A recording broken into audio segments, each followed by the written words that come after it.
तो भाई हमारी बात करते हैं पावर स्टार पवन सिंह की, जो कि पवन सिंह आस्था सिंह की शादी में क्यों नहीं गए। तो भाई पहले उससे बात कर लेते हैं आस्था सिंह की शादी के बारे में। तो बता दे भाई, भोजपुरी के एक ऐसा एक्ट्रेस है जो कि सबसे ज़्यादा एल्बम के गाने हिट दिए, और बात करें भाई भोजपुरी में एक अलग पहचान बनाई है।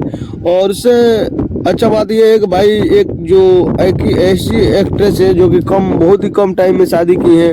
जो कि आप लोगों को पता है भोजपुरी इंडस्ट्री में जो भी लड़की आती है, जो भी एक्ट्रेस आती है, तो उनका शादी बहुत टाइम बाद करती है। तो इस मामले में सबसे आगे है आस्था सिंह। और बता दे भाई कि भोजपुरी का सबसे नंबर 1 एक्ट्रेस बोला जाता है इस समय अभी के फिलहाल में।